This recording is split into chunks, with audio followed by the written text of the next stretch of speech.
So this is Khoodeelaar television channel, BabyAngelGeronimo editions. And this is formally timed at 23:15 hours GMT, although we are starting a couple of minutes before that time. This is Sunday, the 21st of November 2021. And the main coverage and the main cover-ups, that is the subjects, the topics, and the denials and the lies about the topics, cover-ups, are about racism and about the so-called migrants. So-called migrants who are crossing the channel between France and England into England. That's the perpetration and continuation of the lying by Fleet Street newspapers. Now, on page 2 of the Observer, which is owned by the Guardian, page 2 of the Observer, that has got the word into. The word into Johnson after Haque offers to release diaries. So the fresh inquiry into Boris Johnson after Haque offers to release diaries. Now that into, in the print edition, the page 2 of the Observer, may be a coincidence. But on the online version that we saw during the day before the print version was available, so printed during the 24-hour cycle, that is, we condemned the Guardian for using the word for. So inquiry for Boris Johnson. It wasn't an inquiry for Boris Johnson. It could only be called an inquiry for Boris Johnson if the purpose of the inquiry and the logical likely outcome of the inquiry would benefit Boris Johnson. But that is not applicable because Jennifer Haque, who it appears now from the reports now, has been in communication and in contacts with John Ware, who presented the BBC Panorama program in 2014 against Luther Rahman in Tower Hamlets. And we shall talk about John Ware and his report into the corruption by Luther Rahman in the post of elected mayor, so-called, in 2014 in due course, and we shall update. Now, John Ware became involved in a series of rows with Luther Rahman, whose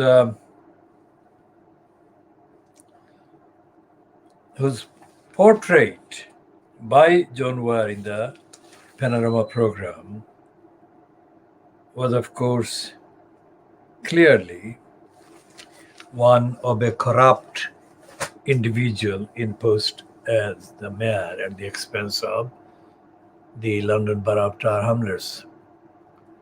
So it transpired that before the actual program was aired, that the BBC Panorama program fronted by John Ware was broadcast by the BBC, spying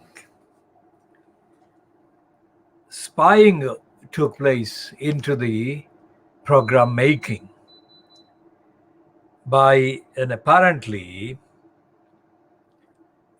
sympathetic person, a female, making available to Lutfur Rahman in advance of the BBC's broadcast alleged communications that suggested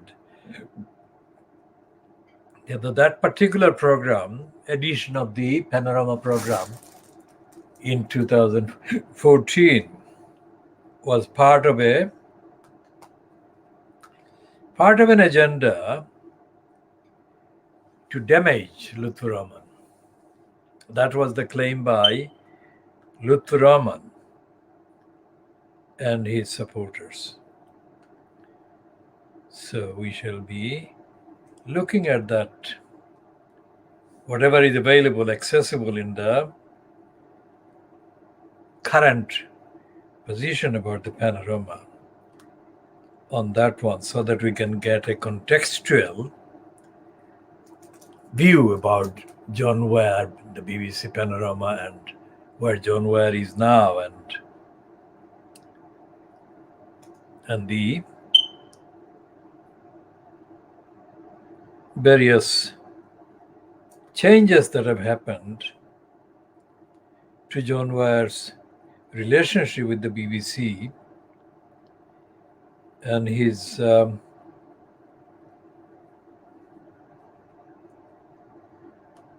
current professional position.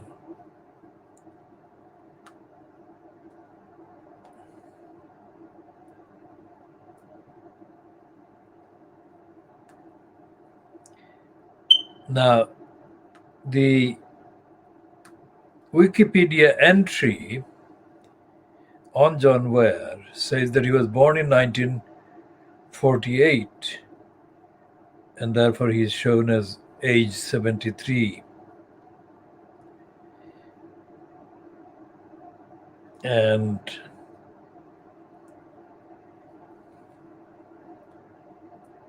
he is described as a TV journalist. His entry is about a TV journalist.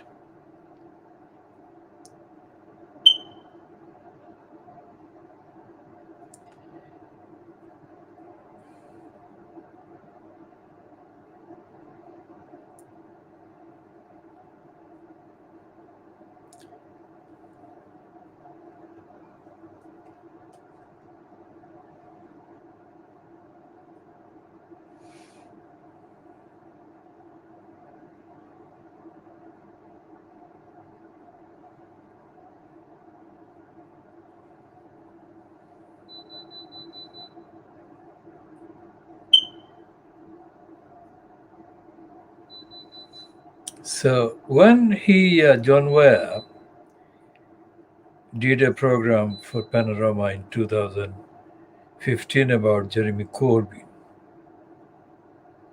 according to this entry, John Ware was condemned for doing a complete hatchet job against the then about to become elected Labour Party leader Corbyn. And in 2019, according to this entry on John Ware, Ware reported on anti-Semitism in the Labour Party in an extended Panorama program entitled Is Labour Anti-Semitic? And it goes on to detail that program. And on 22nd of July 2020, now led by Keir Starmer, the Labour Party, against legal advice, retracted a number of allegations that it had made in relation to both John Ware and the number of participants in the program documentary in full, issued a formal apology and agreed to pay substantial damages and costs. Jeremy Corbyn and some Labour Party members stood by the original accusations against John Ware. In 2021, Ware commenced legal proceedings against Naomi Wimborne Idrisi and Richard Cooper of Jewish Voice for Libel. Now, there has been no kind of conclusion about that legal action. Now, John Ware was, when he produced a program, Panorama program, apparently against Luther Rahman's corruption, was actually guilty of inaccuracies in a significant way, regardless of the spy that Opera infiltrated that program making and made available information to Luther Rahman that there was an agenda to damage Luther Rahman. That's not something that I am making a comment on, just referring to. When I met Ware for the first time in person in my land on the 30th of April 2015, literally a week after Richard Morey had ruled against Luther Rahman and banned him from public life and so on for 5 years. I was talking to John Ware, which conversation was only beginning, when the conversation was kind of interrupted, let's put it this way, by a group of Bangladeshi males who appeared to be supporters of Luther Rahman, but who also at the same time appeared not to know who I was. So that interruption is still the subject of a lot of work. And I'm going to kind of take this incident to a point where I'm going to legally demand Luther Rahman to apologize to me for that interruption and more. That they said whatever those individuals said was absolutely stupid. Because I was trying to talk to John Ware about the program that he had actually broadcast about Luther Rahman. Nothing to do with Luther Rahman. I was trying to get the facts about the program. Nothing at all to do with Luther Rahman and him or anything. But those who interrupted were obviously criminals. And those criminals had no idea who I was. Absolutely no idea who I was. So I'd like to know who those criminals were and who asked the criminals to interrupt my conversation with John Ware. So I'll talk about that in due course, not necessarily in this program, but so John Ware has not answered my main questions or my main assertion, which is independent and objective as always. And my assertion is that his various lines that he actually broadcast about Luther Rahman carried telltale signs of Ken Livingstone and the SWV Wonkers involvement in briefing him, and also a lot of the hints coming from Ted Jury. Nothing to do with these criminals who interrupted the conversation whatsoever. And the criminals said that I was filming them. I wasn't. I was filming John Ware, who was being surrounded by these criminals. Whoever they were, I had no idea who they were. But I was filming John Ware. Now, the criminals who interrupted that conversation had no idea who I was and have not surfaced anywhere since then. That is, 30th of April 2015. So this is 6 years. Now, these criminals, whoever asked them to interrupt my conversation, have no record, nor has any other so-called supporter of Lutfur Rahman any record of defending this community. Full stop. Lutfur Rahman was put as a parasite as a candidate. Lutfur Rahman is not a political campaigner, has never been and never will be. Lutfur Rahman was put there as a parasite to feed off the work that I do. There is no campaign individually or as a group of people that even has articulated, conceived of defending the community. I'm the one who defends the community. And I'm the one who has been defending the community for decades, since before the biological birth of Lutfur Rahman and the biological birth of every single one of those interrupting morons and criminals.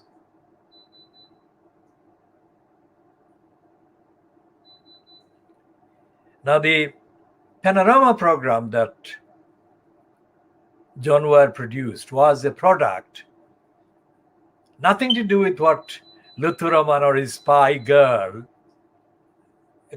kind of published. Panorama program as produced by John Ware contained in it serious lies, untruths, and racist kind of interpretations that only the socialist wonkers and the likes of Ted Jury and others, assorted others, would have told him. John Ware produced a stupid package in the Panorama, nothing to do with the stupidity alleged against it by anyone remotely supporting Lutfur Rahman. Lutfur Rahman has no clue. Lutfur Rahman is as clueless about the Bangladeshi community, about the Tar Hamlets population, as John Ware is and will ever be, and the socialist wonkers will ever be. Any Panorama program about the truth of what Lutfur Rahman was up to in that abusive, corrupting post of elected mayor in Tar Hamlets would have produced the truth that people would have, in terms of intellectual benefit, moral benefit, democratic benefit, would have learned significant amounts about. But that Panorama program ended up as being a kind of item to be thrown around without any consequence, without any moral consequence, without any democratic consequence, without any ethical, evidential consequence. Lutfur Rahman had in his so-called bogus cabinet a number of individuals that I spoke to from time to time. And when they spoke to me, and I'm not going to name them because I actually protect my sources in order to safeguard them from any possible attacks by anyone. I spoke to a number of them regularly because all of them that grew up in Tar Hamlets were infants when I was already engaged in many activities that neither they nor anybody else has done in context or topically. So they all know me. The fact that I remain active campaigning and not active careerist should be obvious to everyone. Because if you want to defend the community, tell the truth, you don't become a careerist. Full stop. Now, those boys or those so-called members of the cabinet told me that Lutfur Rahman is an idiot. They were not telling me this because they could not trust me. Of course, they could trust me then, and they can trust me all these years later, 6 years, 7 years later. I will not disclose their identities, but they told me facts and they told me their opinions about Lutfur Rahman being a complete, absolute idiot and dishonest and other things.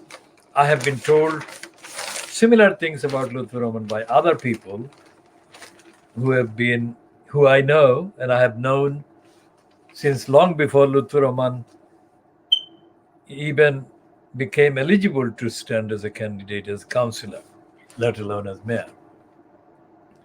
So there is no inconsistency in the evidence that many different people separately have told me about Lutfur Rahman. So when John Ware then produced that edition of Panorama, the biggest mistake he made was not to seek the opinion of people campaigning against corruption in the council, opinion of people defending the rights of the democratic rights of the population in the borough. That is the mistake he made. So it was a stupid piece of Panorama.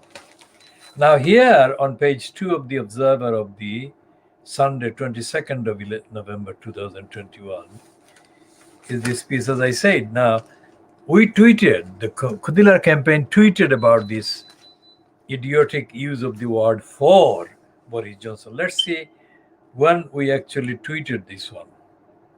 So we shall come to the Observer's use of the correct word into, whether it was as a result of our condemnation or whether they had already made two different kind of headings, regardless of what we said. So let's see what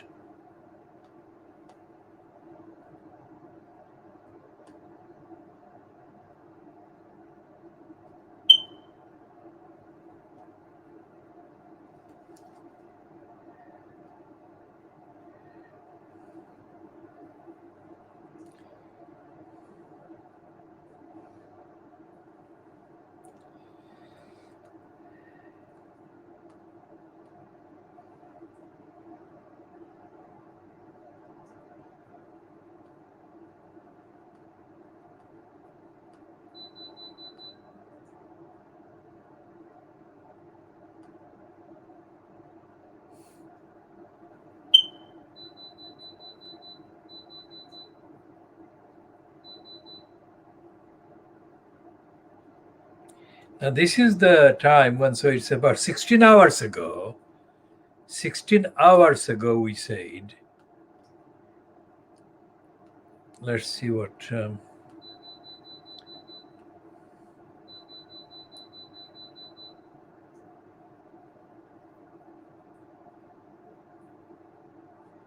so 16 hours ago, the Khoodeelaar Twitter account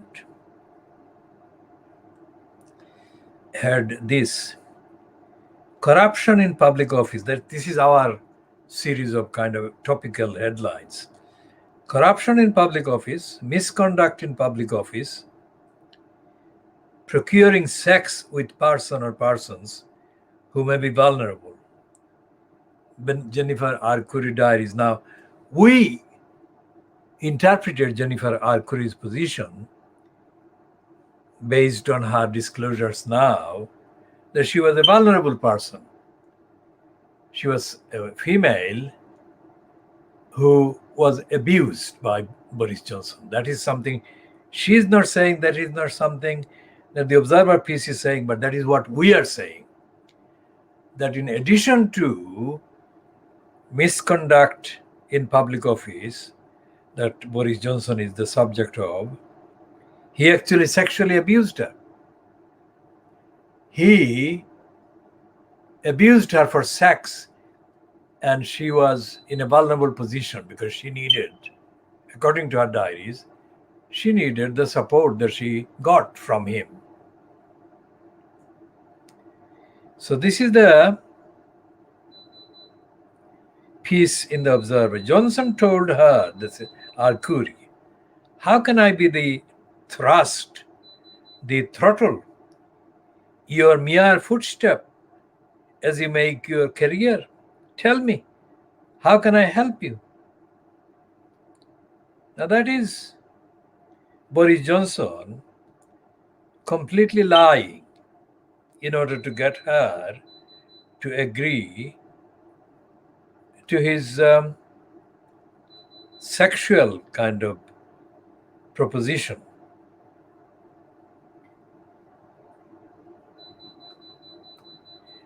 So we said, let's check the actual post about that word.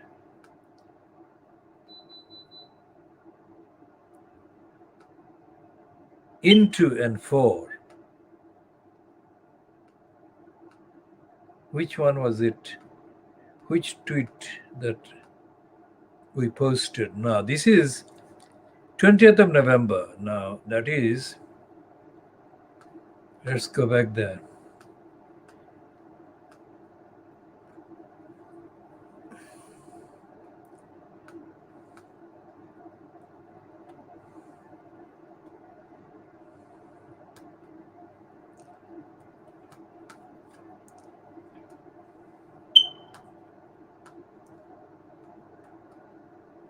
So this is 20th of November when we actually focused on the online version of the piece that has appeared in the Observer, print edition of the Observer. Let's go back to the actual time when if we timed it.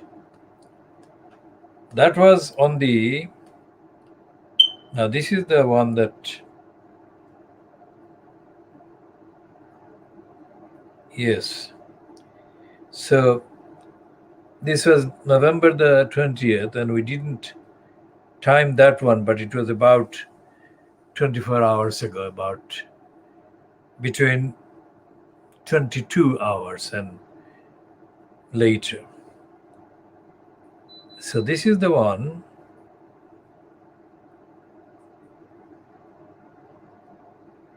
Now this is the one that we actually diagnosed between, let's say, 22 and 22:30.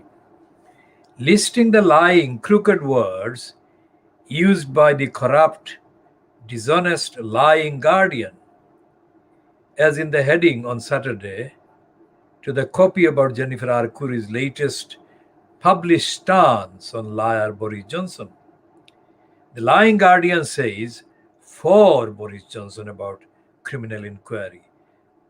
And we then say in the next sentence, the word is into. Now that was 24 hours ago. So whether that was something that the Observer had noticed and changed the actual heading from for Boris Johnson to into Boris Johnson. And the other thing is that these criminals at the Guardian, which is currently edited by another liar, because the previous one to Catherine Vanity, or Vane that we call her, was of course Alan Rabishar. Now Rabishar is the word that the private eye uses. So whether there is a coincidence or not, I mean, we have known about Rabishar right from the beginning of his appearance in the print Guardian, because it was the era long before the internet. I mean, Alan Rabisha and the now deceased Hogarth, Simon, whom we call Slimy Hogarth. I mean, I had a direct confrontation with Richard Hogarth, Slimy Hogarth's father. The racist Hogarth Sr. had insulted the Secretary General of the Commonwealth, the self-serving licensed law trader, Ramphal. And I had not been motivated in the slightest in defending a mental slave like Ramphal, Sridhar Ramphal. But I was motivated solely on the evidence, objective evidence, of Richard the racist Hogarth using a phrase and a terminology and a narrative and a rhetorical kind of construction, which is absolutely reminiscent of Macaulay. Because Richard Hogarth was patronizing Sridhar Ramphal by saying that Ramphal spoke English well or something like that. I mean, where do you begin to condemn these morons? So this took place at a building in the University of London, while Ramphal was in post as Secretary General.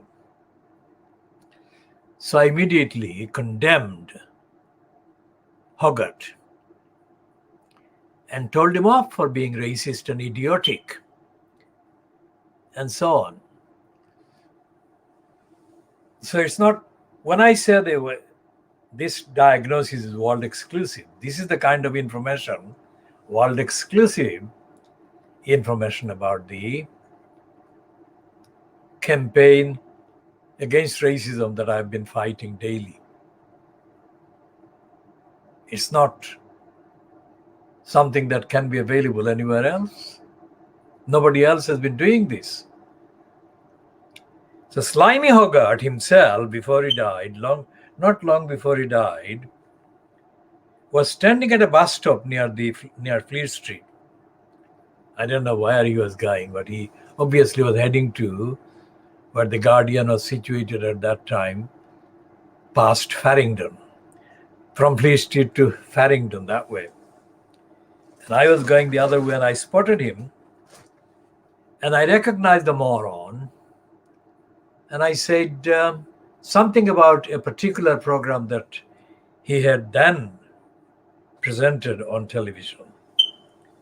And I said what he did was wrong. I said that he was contradicting himself. Now, these morons don't like being told that they are wrong, or they've been caught, or they've been contradicting themselves. And instead of engaging on the evidence of what I was saying, Slimy Hogarth said, I didn't. Like a very kind of sulking child, he said he didn't. There is no way that he could have sustained that, because he had done that. And it had occurred in the few days or weeks before the encounter. So what I'm saying is that it's not just Peter Hitchens who admitted to me when he was walking down towards Charing Cross, and I had told him about Dirty Desmond taking over the Express Group, where Hitchens was a columnist. When I gave the details of my views, Hitchens refused to engage. And I said, why are you doing that? Why are you being so shy? I'm only helping you because I'm giving you support against Richard Desmond. And Hitchens said muttered something like, whatever. And he said, I'm being diffident for these reasons. There was no reason. somebody who stands out or who goes out of his way to say that he is not like the other columnists or other writers on Fleet Street or in the media, that he tells the truth or he tells more of the truth than the others combined. For him to confess to me that he could not engage with me on factual exchange, he was being diffident, and there was no reason that I can remember that substantiated his alleged being diffident. So when the criminals interrupted my conversation with John Ware on the 30th of April 2015 in the Mile End Road, I then followed up by email the question or the substance of the question. I followed up by sending emails to John Ware. My interest in sending those emails or in asking him the question for the first time in the first place was to establish any reason why he, Ware, didn't seek the truth about Tower Hamlets Council, let alone the truth about the corruption by Lutfur Rahman in Tower Hamlets Council. That was it. I had no interest other than to get his, that is John Ware's, position about that. But I have not got any response to this day from John Ware, because like Peter Hitchens or Slimy Hogarth, I mean, he's being diffident. He's being sulking, because somebody with my description asking a question of any of these people, and I have asked literally hundreds of, if not more, they are like questions about fact, evidence, and ethics and morality. These criminals respond by denial, by pretense, by diversion. They cannot face the truth. That is it. So I shall come back to Jennifer R. Khoury in a minute.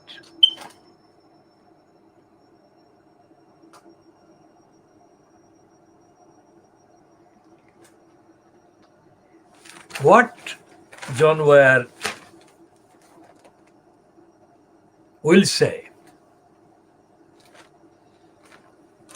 is unknown, because we have no access to what Jennifer R. Khoury has given to him.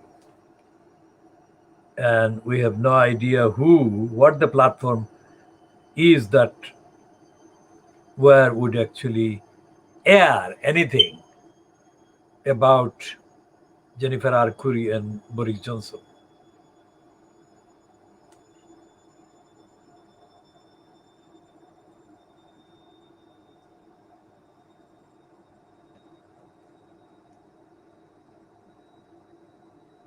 Now, we don't know when, if any, program by John Ware based on his contacts with Jennifer R. Khoury will be actually published. And we also don't know whether the Greater London Assembly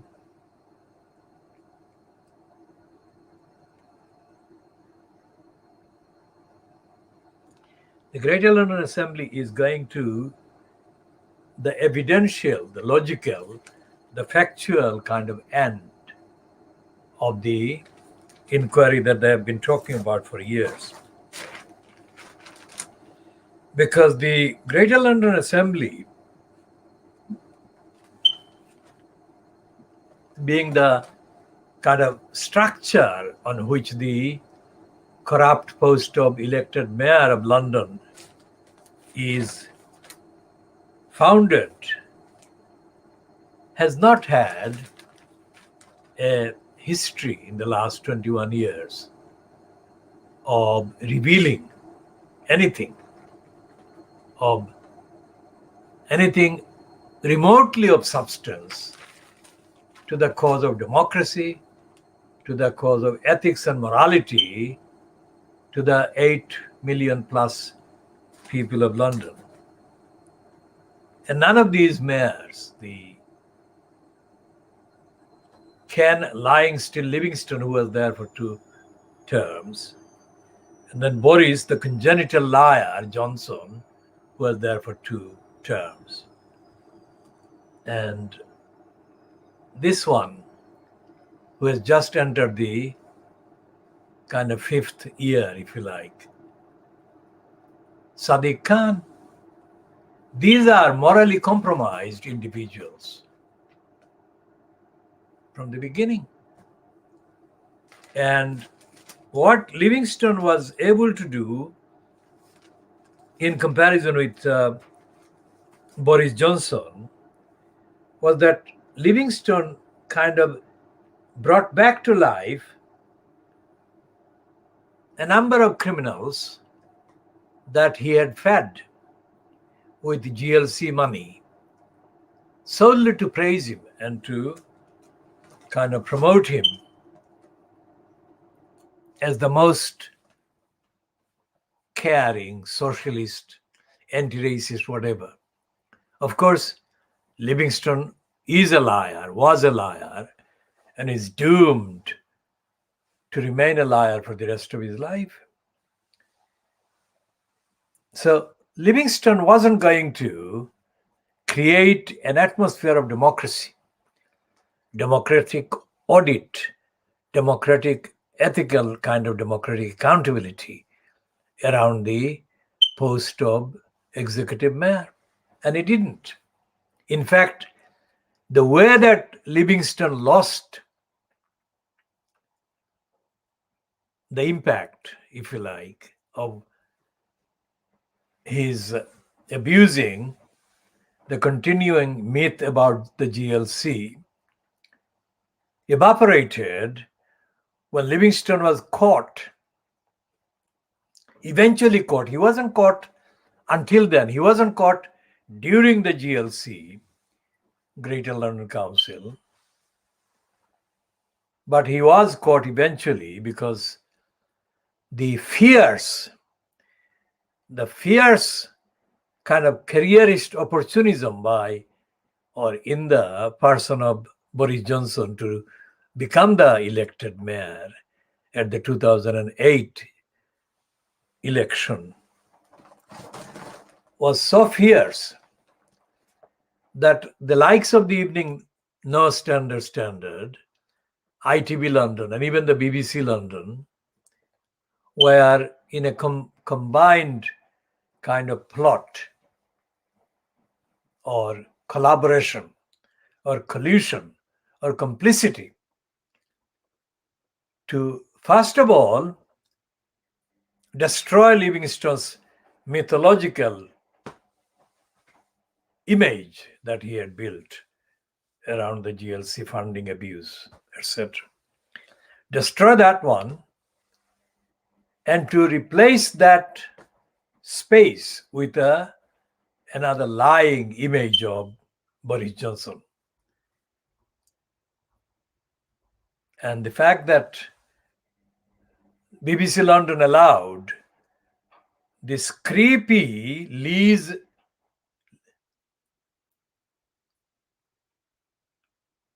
Rees Latif to overcreep for Boris Johnson was a shocking experience.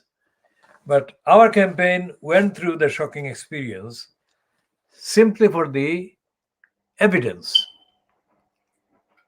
Rees Latif was a disgraceful, corrupt colluder in promoting Boris Johnson image. And the ITV London did the same, as did LBC Radio, as did the Evening Standard. The LBC Radio at that time in the run-up to the 2008 London mayor election, so-called, was based in London and was confined to London. It wasn't as wide as it is now, or it has been for the last few years, covering the whole of the country or most of the country. So Nick Ferrari, the Sikh Ferrari, Lease Ratif, ITB London, they've got several, and the Evening No Standard. All these platforms combined in a way that Boris Johnson was being given impunity from accountability. And Boris Johnson was not given any rigorous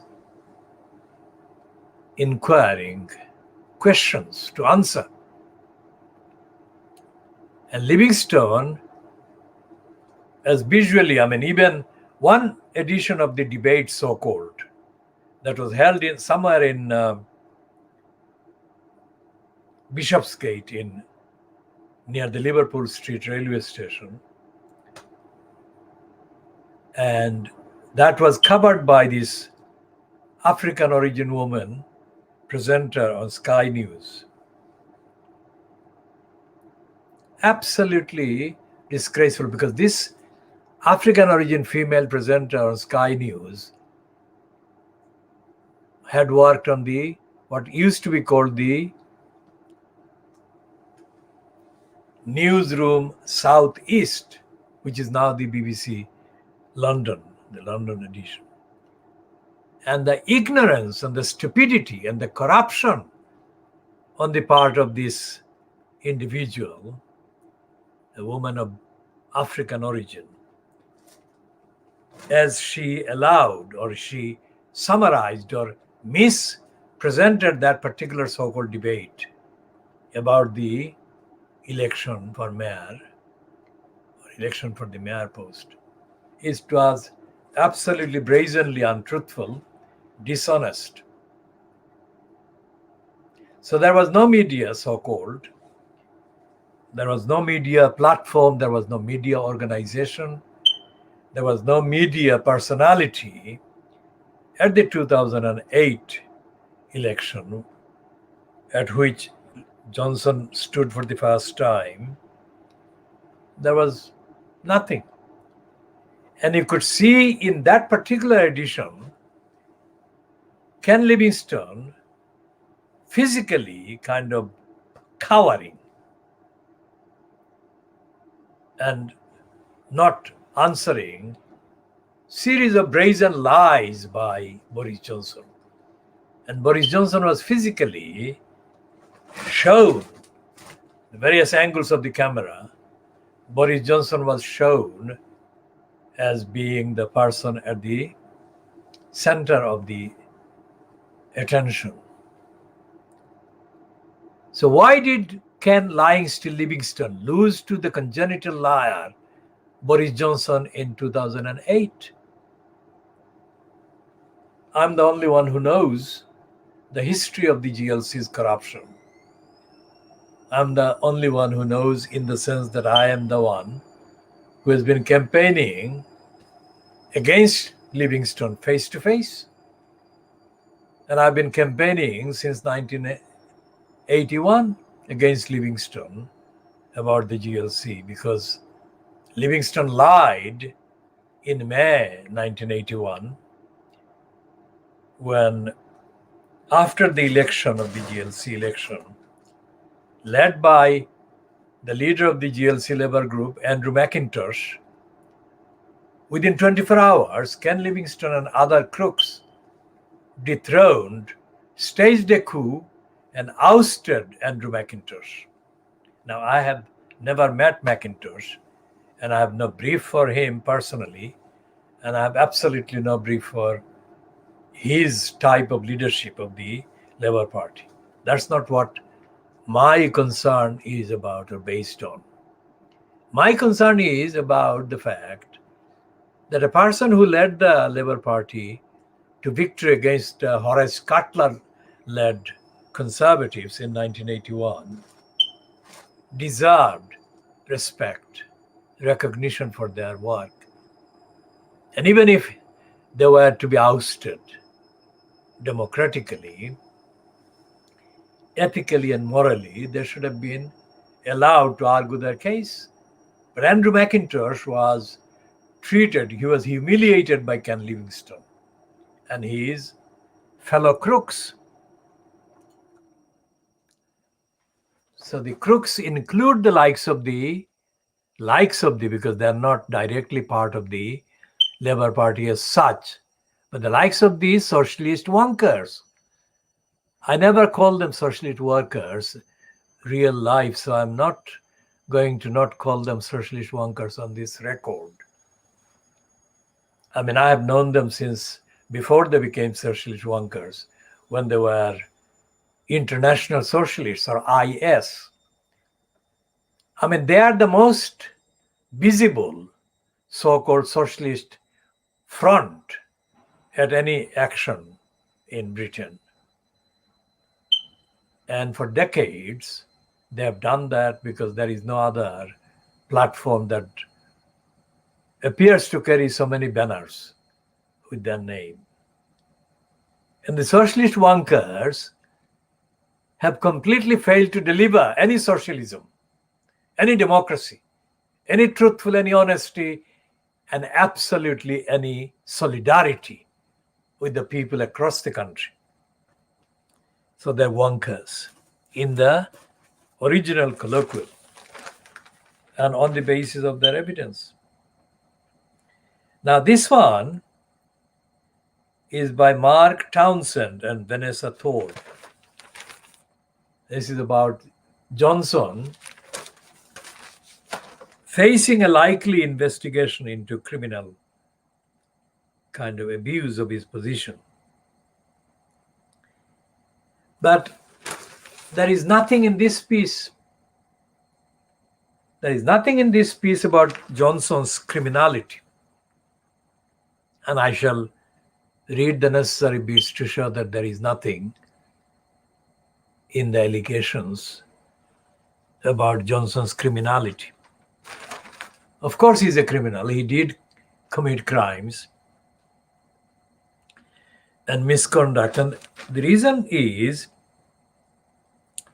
they have not even mentioned the other guy who took Johnson to court on the very same topic, misconduct in public life. And the magistrate, a London magistrate, a woman, dismissed the claim. Misconduct in public life. Let's see if it is accessible.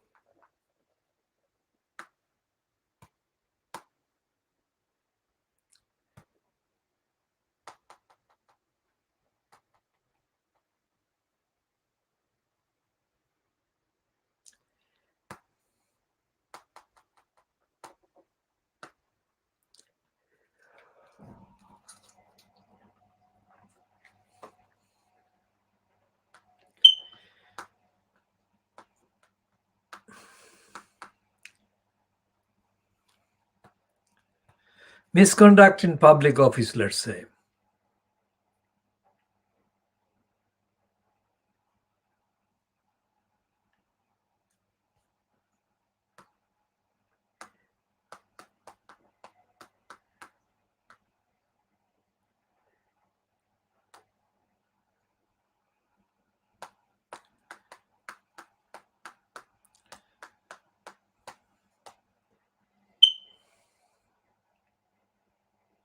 Okay, so there is this Wikipedia entry, Ball versus Johnson.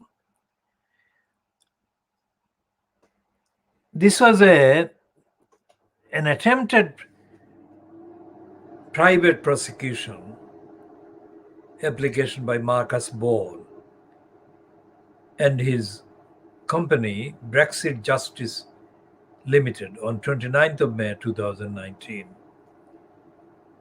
against Boris Johnson for 3 counts of alleged misconduct in public office. The applicants alleged that Johnson, in his position as a Member of Parliament and Mayor of London, abused the public's trust during the 2016 Brexit referendum by lying about the United Kingdom spending on European Union membership. Johnson repeatedly claimed that he will take back control of roughly £350 million per week, and subsequently said that the gross figure by 2022, were we to stay in towards the end of this parliament, would be 438 million a week. The head of the UK Statistics Authority, Sir David Norgrove, called the claim a clear misuse of official statistics. Ball alleges that the Johnson knew. Let's listen.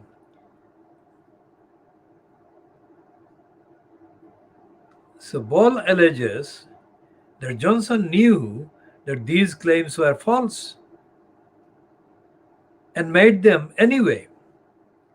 On 23rd of February, the prosecution laid an information of the case at Westminster Magistrates Court and filed an application for a summons against Johnson. Subsequently, a district judge issued a summons against Johnson and set the first hearing for 14th of May. The case was thrown out by the High Court in June 2019. On 3rd of July, in Johnson v. Westminster Magistrates Court, the Queen's Bench Division of the High Court allowed an application for judicial review brought by Boris Johnson against the original decision of the district judge in Westminster Magistrates Court. The review quashed the original decision, finding that the district judge had acted unlawfully in allowing the private prosecution to proceed, and quashed the summons issued for Johnson to appear in court as being unlawful. The court also found that the original private prosecution application was vexatious in nature. Now that is the giveaway. The Queen's Bench Division is the most corrupt part of the High Court because it has got the most numbers of applications which he regularly throws out. And that phrase, vexatious claim, is a sick-making, corrupt part of the crooked judiciary in this country. Anything that contains any element of truth or is likely to expose the lies of the state or the council or government department is intentionally, wrongly condemned as vexatious. There is no such thing as vexatious in the Constitution. So yet this is allowed. So what this Ball application was 3 years ago, because he started in 2018 and eventually 2016. He started years before the actual date when it reached Westminster Magistrates Court, etc., etc. And later, the Queen's Bench Division did the predictable thing and became Boris Johnson himself. So all those kind of attempted court cases against Boris Johnson, the liar, misuser of the public office he held, are going to become central as references if the Great London Authority decides to prosecute Johnson based on the evidence that do exist that he did abuse public office. There has been nothing heard about Marcus Ball in the period that has followed since he was attacked by the Queen's Bench Division. But it is only a matter of time before he surfaces. And the demand for Boris Johnson to be prosecuted is actually renewed. It's not just Jennifer Arcuri. Investigation into Boris Johnson behaving or doing misconduct would also bring up the issue of the Joanna Lumley and the Garden Bridge, which cost the people of London anything between 50 to 100 million pounds. And the Greater London Authority has not itself accounted for this really, despite the fact that a fat check was paid to Margaret Hodge, the former chair of the Public Accounts Committee, who was appointed to investigate what happened to the Garden Bridge project. And she, of course, found against Johnson. So, having said what I have said about John Ware, it is unlikely that John Ware would publish anything very serious, despite the fact that Jennifer Arcuri is keen for her diaries to be made public in a way that has impact. Why? Because she's one of the people, one of the women that Jennifer Arcuri and Petronella Wyatt, one of the two women that have recently, in the last, let's say 3 weeks, spoken out against Johnson. And they've not talked so much about his sex with them, but they've talked about his character.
So what Johnson did with the two women, Jennifer R. Curry and Petronella Wyatt, it was not a relationship either with either of them, or whatever the difference in number of years between them. The relationship that Johnson had was nothing to do with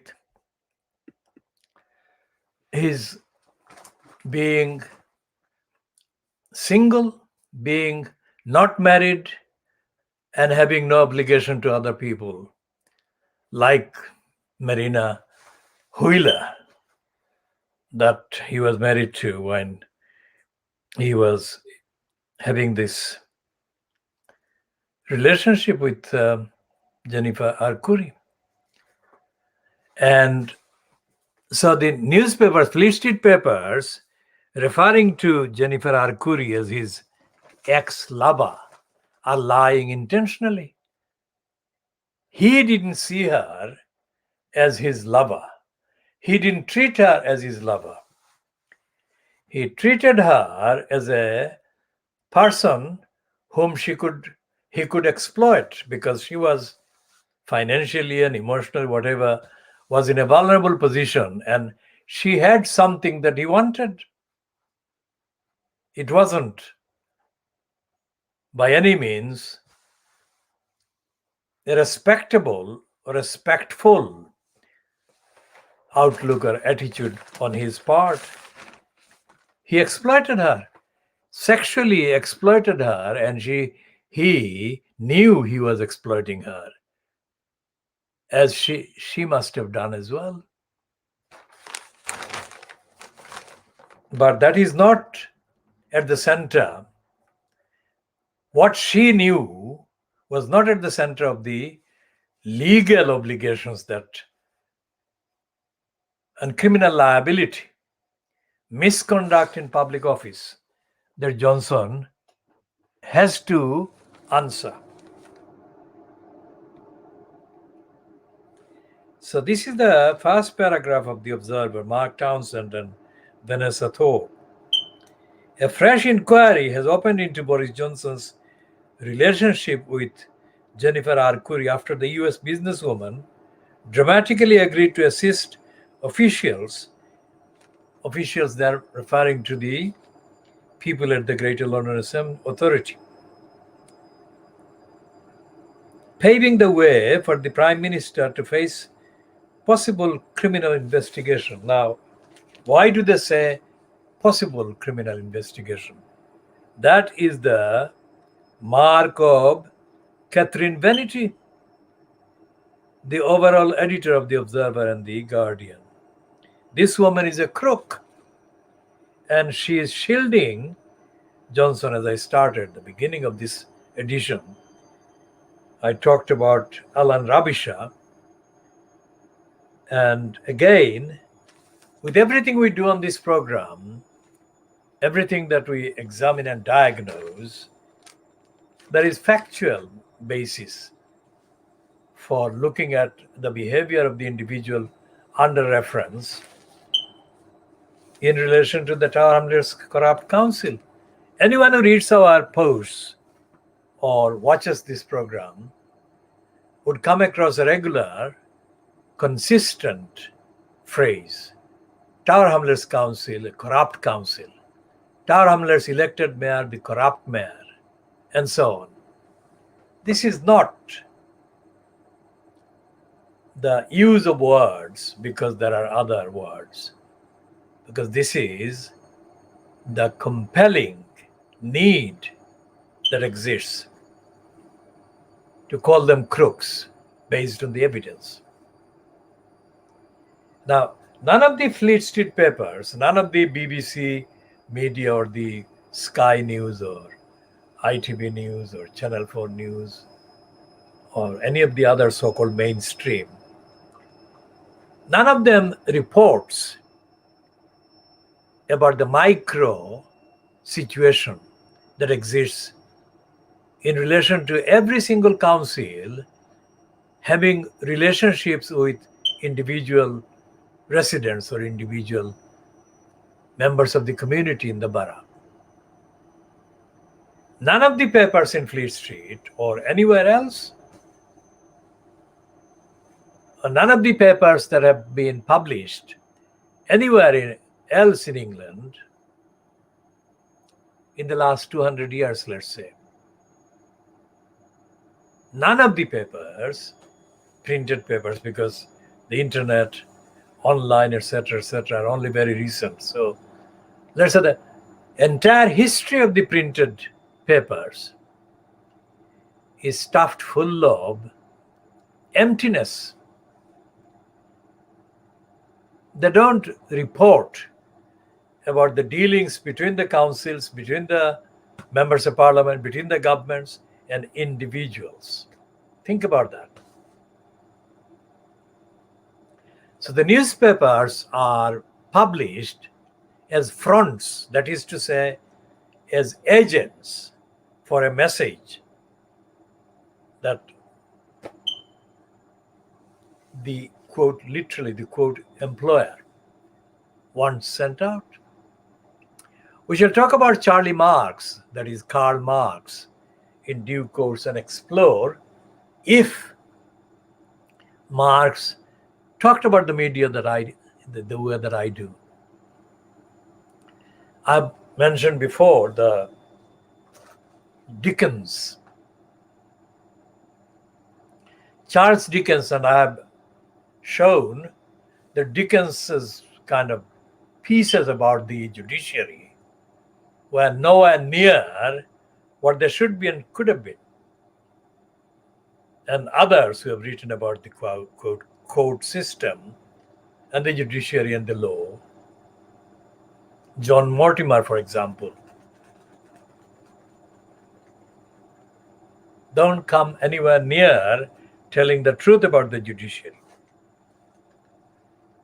And there is nothing, really nothing, in any other writer, so-called, the English writer. This is a racist kind of list. So what we are doing here is a lot more than just reviewing the papers, of course. So what Jennifer R. Curry has done is, of course, keep the headline going. She was 27 years old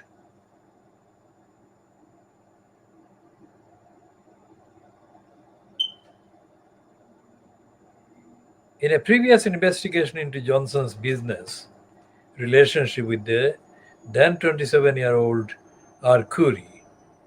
The Independent Office for Police Conduct did not have access to R. Curry's handwritten diary entries, in which she made verbatim notes of the highlights of these telephone calls, of Johnson's telephone calls and their conversations. The police watchdog eventually concluded it would not be launching a criminal inquiry into whether Johnson abused his position as London mayor to benefit and reward R. Curry. Investigators also never interviewed R. Curry or received testimony from the tech entrepreneur. Now, this is a very significant kind of statement. They say that investigators also never interviewed R. Curry or received testimony from her. Her evidence is potentially even more critical because the original IOPC inquiry was also hampered by the deletion of key email and phone records at City Hall that prevented the watchdog from reviewing relevant evidence. Now, who on earth would tamper with and delete evidence at City Hall? Somebody who didn't want Johnson to be caught, obviously. So although they haven't named the perpetrator or perpetrators, there is a logical connection. Who benefits? The ethical question about, say for example, the disclosure that Azim Rafiq posted 9 years ago, 10 years ago, something that named Jewish people. I mean, naming Jewish people is not an offense, but that is how the media are portraying that particular behavior by this particular individual.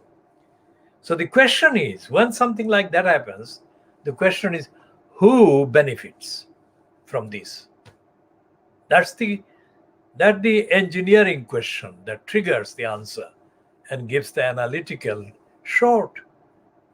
Who benefits from this?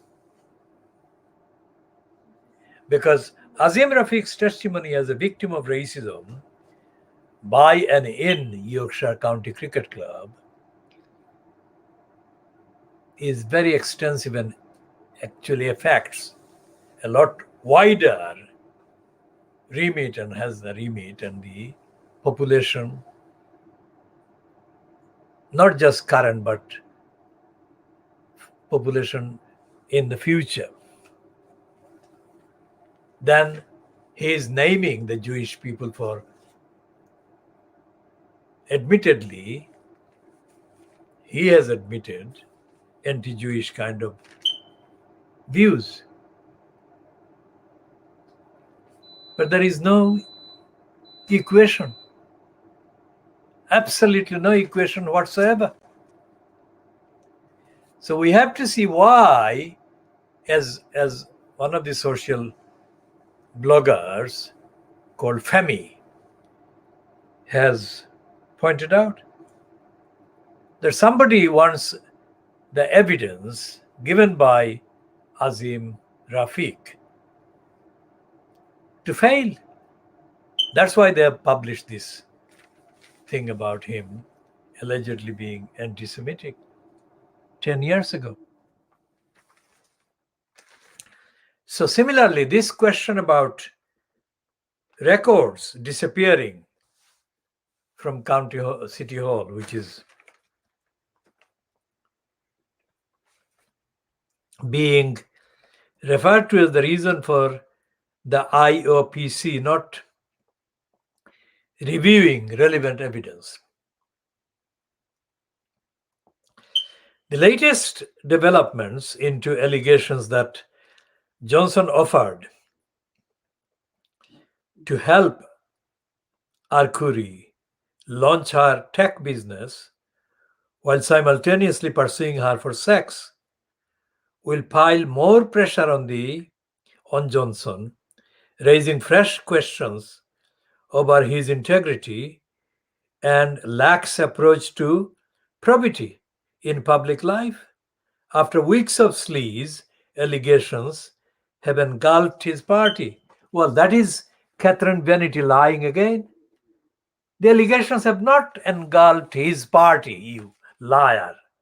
The allegations have engulfed, exposed Boris Johnson himself.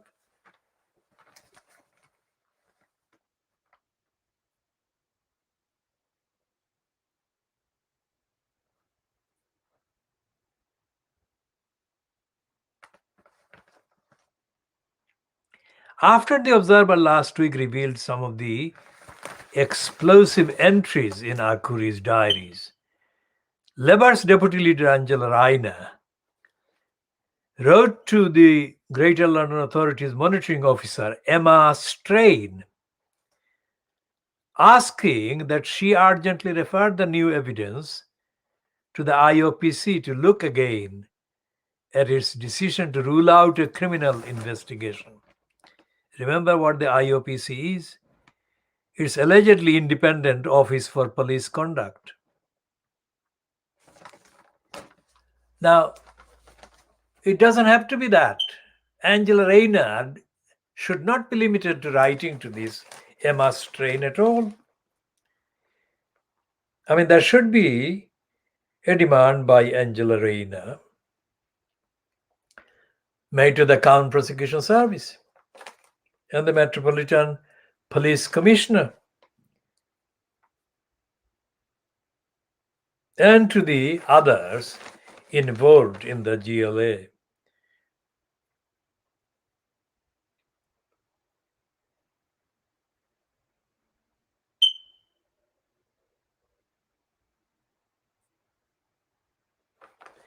After several days of weighing up whether she wanted to assist the Greater London Authority, Jennifer Arcuri finally agreed, and at 7 p.m. on Friday sent an email to Strain, that is Emma Strain, head of the GLA's ethics watchdog. And there is a quotation of Arcuri. I'm prepared to show you or your investigators copies of the relevant pages, Arcuri wrote. However, I currently reside in the United States, so it would mean you or they traveling here for that purpose. In that event, I would also be prepared to be interviewed if that assists. If that is not possible, Arcuri has authorized veteran journalist, that is John Ware, with whom she has entrusted her diaries, to show the investigators relevant pages detailing her business dealings with Boris Johnson. Arcuri handed the first tranche of her diaries to Ware after the 2019 general election. And following his ITV documentary, that is John Ware's ITV documentary, in which Ware accused Boris Johnson of having a tenuous relationship with the truth. After Johnson's repeated insistence that absolutely everything was done with full propriety regarding his relationship with Arcuri, Ware was sent a second tranche by Arcuri of material from Arcuri in May 2020. Responding to the Arcuri revelations last week, a government spokesperson speaking for Boris Johnson, of course, said, quote, as mayor, Boris Johnson followed all the legal requirements in the Greater London Assembly's, that is SIC, code of conduct at the time. Now, it's not the Greater London Assembly. When they say SIC, that means that according to the Observer, it should be that the ward should be the authority, Greater London Authority.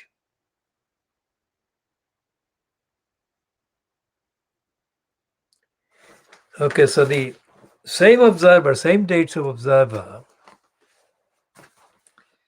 carries a piece on page 49.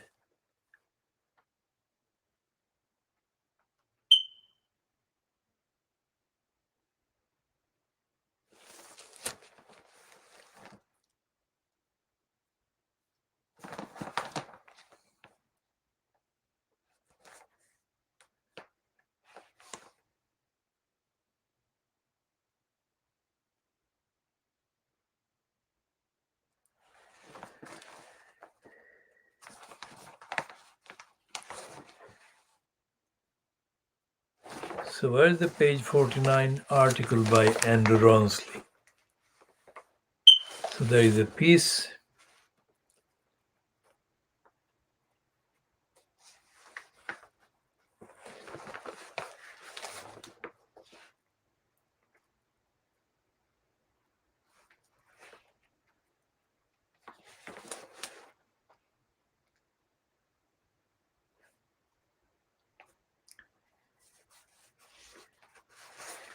So the Observer is actually lying about the HS2, but let's look first at the Andrew Ronsley piece with the heading, Boris Johnson has united every Tory faction in anger at him.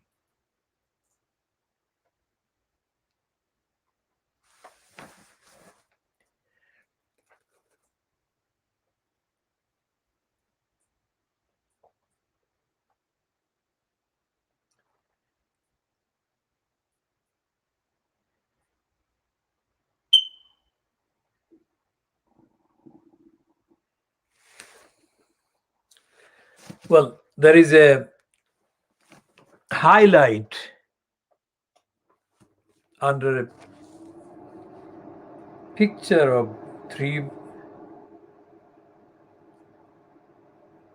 Toby jug priced at 28.95, and there is this gallery. From left to right is Churchill. In the middle is Johnson, and on the right is Thatcher. But the price tag and the name tag before Churchill's image is not visible. So let's assume that it's the same price, but even if the price is different, doesn't matter. Now, Andrew Ronsley has remained at the Observer for longer than anybody else, I think. But Ronsley is a crafty, celibating liar. What he does, the technique is to take the particular hot topic of the week and expand it into something that appears to be his moral contribution. Nothing could be further from the truth. Ronsley is a sucker. Is a complete and absolute sucker, which is why he didn't make any difference to the perception of the people, those who include the readers of the Observer,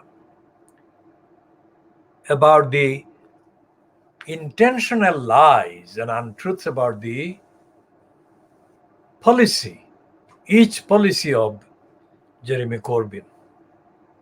I have said before that Jeremy Corbyn is intellectually challenged and is dishonest.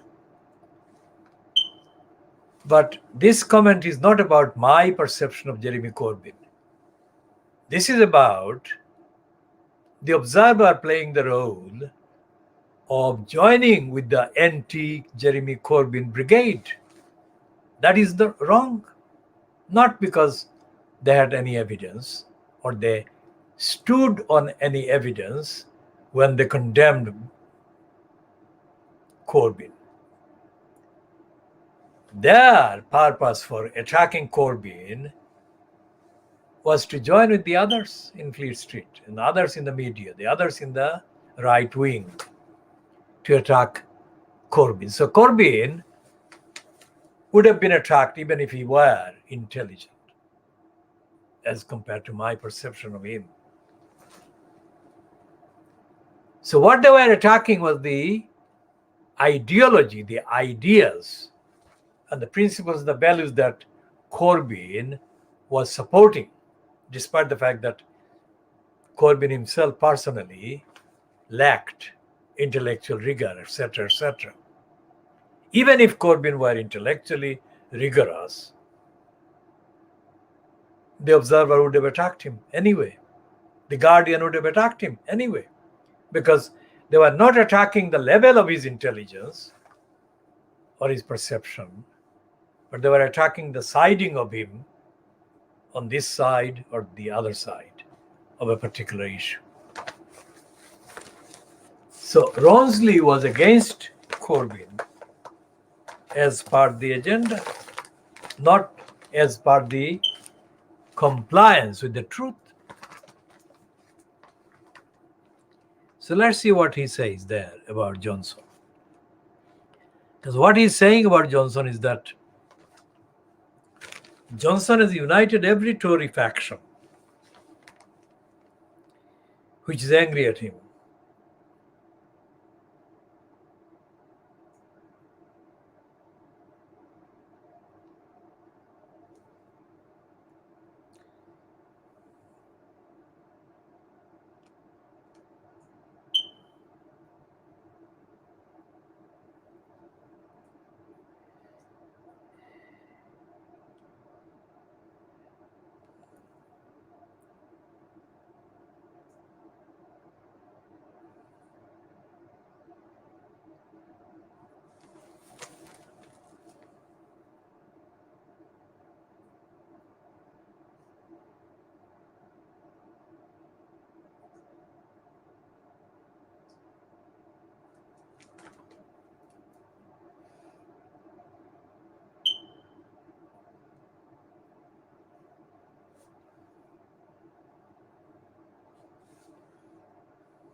So what this Andrew Ronsley is doing is not contributing the truthful analysis of the damage that the conservatives and the right wing and the reactionary and the racists caused to society.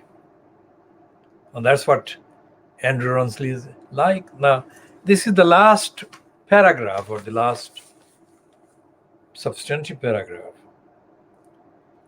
Our most recent opinion poll recorded approval for Johnson's performance as Prime Minister at a record low. A lot of things could be at work here, not just sleaze, but also huge waiting lists for NHS treatment, looming tax rises, and the waning of vaccine euphoria. What most matters to Tory MPs of all factions is whether the leader is an asset who boosts the chances of their party remaining power or a drag who endangers it. One shrewd former cabinet minister notes, if we look back in history, Tory leaders get done in when the ratings track below the party. Tories have a record of ruthlessness when they decide a leader has reached his or her expiry date. Even winning 3 elections in a row couldn't save Mrs. Thatcher when MPs concluded that she had become a liability. Boris Johnson is not yet in the poll X zone, but is stumbling into its vicinity. What a telling idiocy. That doesn't add to the actual knowledge of the reader about what is happening, does it? Because it doesn't talk about the corruption, the sleaze, the lies, and the illegalities. And of course, it doesn't talk about racism. And it doesn't, of course, talk about Boris Johnson's defiant racism.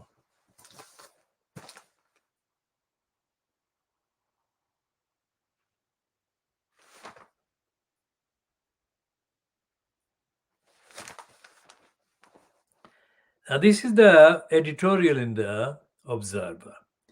The main editorial is asylum crisis needs moral leadership, not ugly politics. And what it says in the last paragraph, that the world urgently needs renewed moral leadership on asylum and the refuge of the sort that led to the creation of the 1951 Convention. But we cannot expect it from Priti Patel, who is more interested in using asylum seekers as pawns in the government's culture war and is thus leading the UK in the charge to the bottom.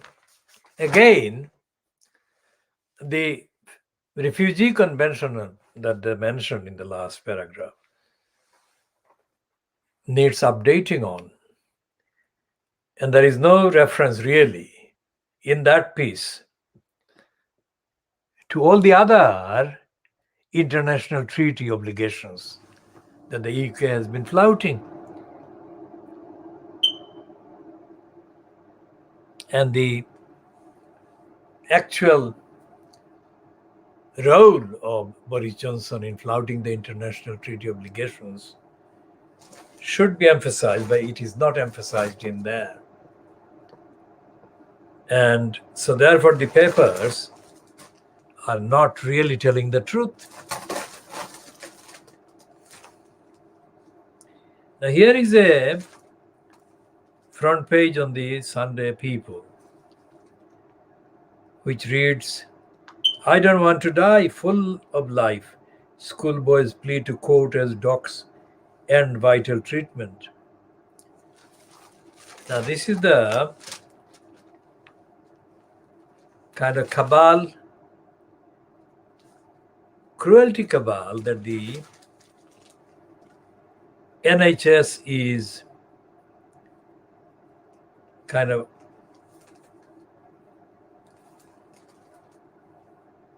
a victim to.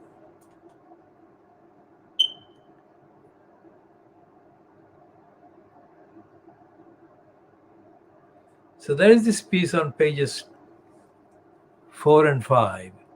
Mom's agony as docs rule sick teens vital dialysis be stopped. That is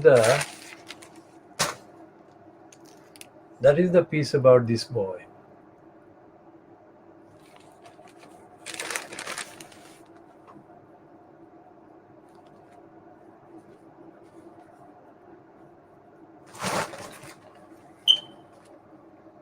So what this shows is that the courts are not upholding human rights at all, are they? And the doctors are not engaged in saving the life of this boy.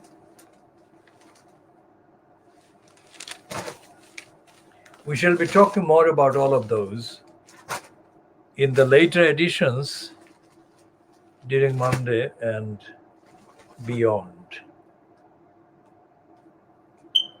And of course, topically, this is the reminder of the depraved DEFRA pursuing a conspiracy to do harm to the best, the most healthy, and the most innocent baby angel Geronimo.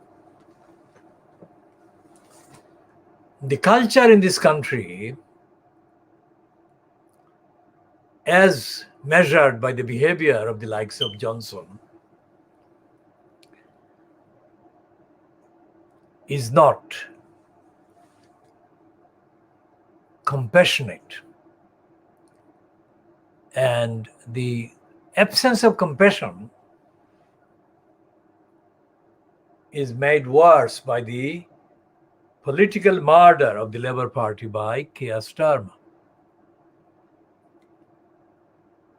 And Keir Starmer morally is as cruel as Boris Johnson is.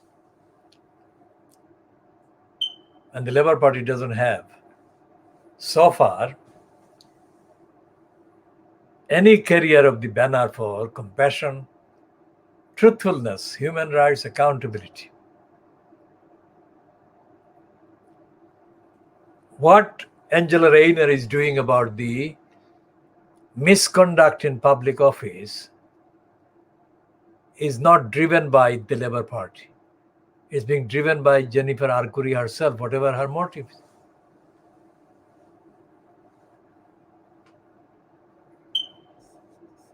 So we shall be continuing.